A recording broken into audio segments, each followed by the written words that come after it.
Et le manager de l'année 2025 de Trends Tendance est Fabrice Brion. Fabrice Brion, félicitations. Le Trends Manager de l'année 2025. Venez nous rejoindre. Fabrice, venez sur scène.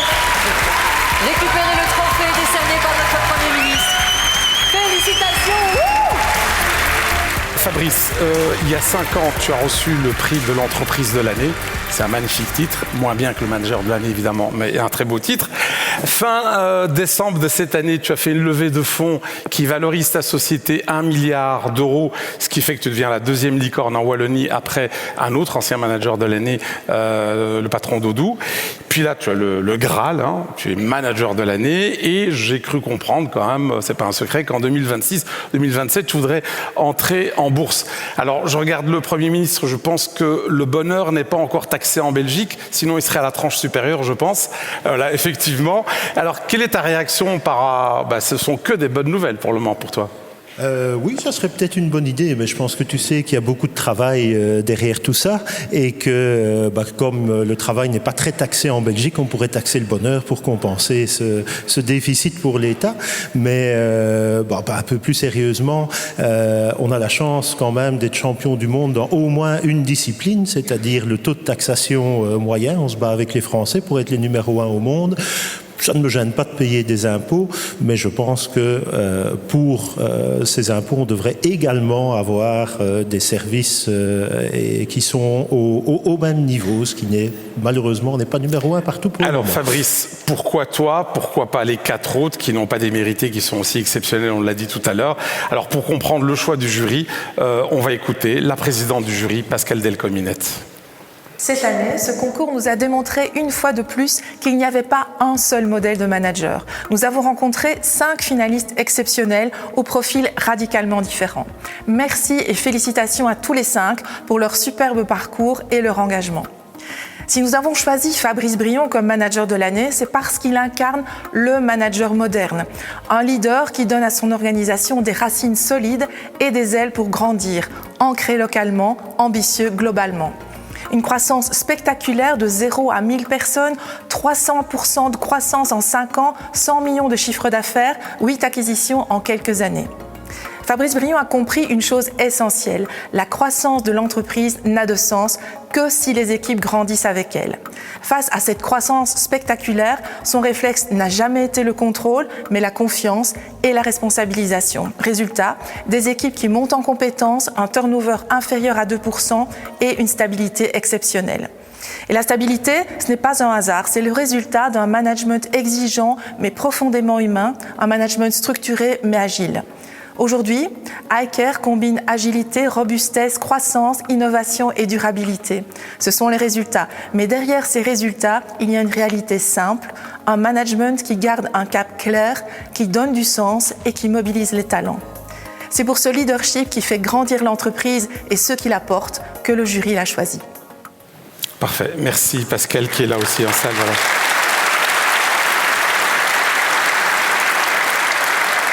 Alors Fabrice Brion, on l'a expliqué tout à l'heure, ton métier, le métier d'iCare, c'est la maintenance prédictive, c'est de prévenir les pannes avant qu'elles n'arrivent, avant que tout casse.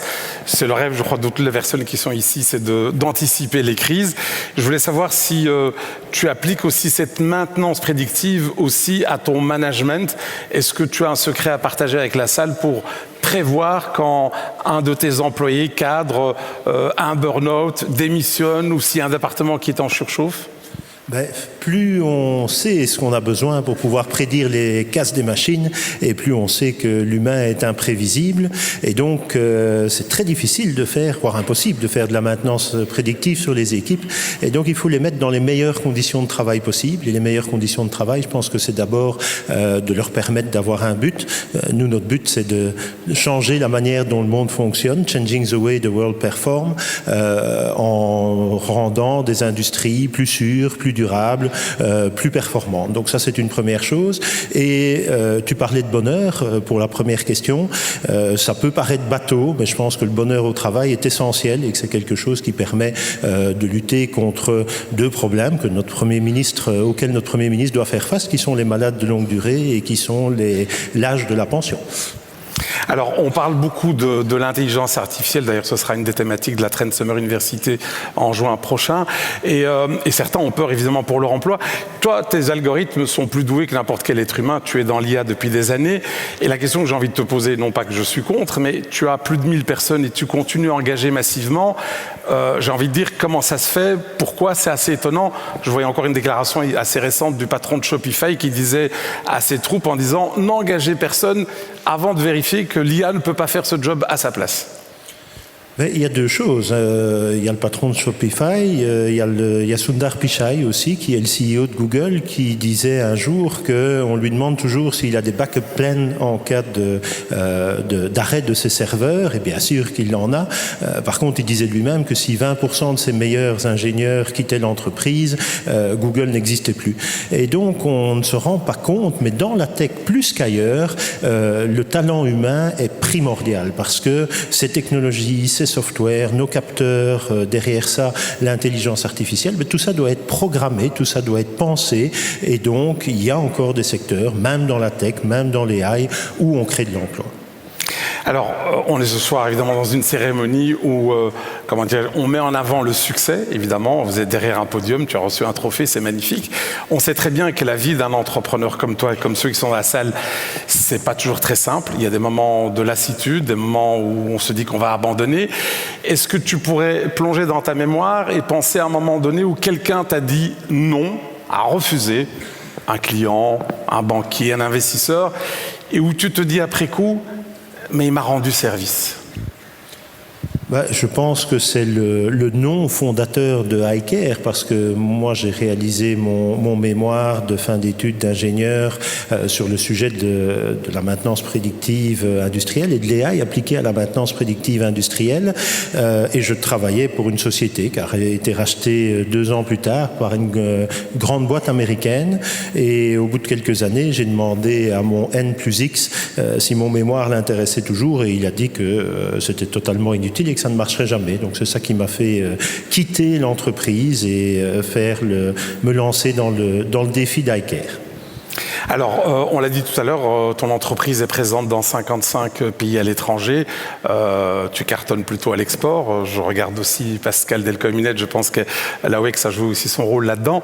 Je voulais poser la question, et notamment plus pour la partie wallonne que la partie néerlandophone. Souvent, des entreprises wallonnes plafonnent et restent même limitées au marché, même pas belge, wallon. Quelles sont les erreurs, je dirais, wallonnes ou belges, que toi tu déconseillerais de faire, ou plutôt qu'il faudrait pour pouvoir signer un contrat aux États-Unis ou en Asie? Voilà, donc on est dans un partage très chrétien ce soir, on partage. Nous, en tout cas, la plus grosse erreur qu'on a fait pour notre croissance et par rapport à l'export, c'est de ne pas aller assez vite sur des marchés d'export lointains, comme les États-Unis, par exemple. On a souvent très peur des Américains, surtout maintenant. Et pourtant, fondamentalement, c'est un marché qui est sans doute hors d'Europe le plus proche du nôtre, beaucoup plus proche en tout cas culturellement que l'Afrique, que le Moyen-Orient, que l'Asie. Et donc, c'est un marché qu'il ne faut pas sous-estimer. Et je pense qu'on n'y va pas assez vite et qu'on a souvent trop peur. Merci Fabrice, ta séance de torture est terminée. Merci.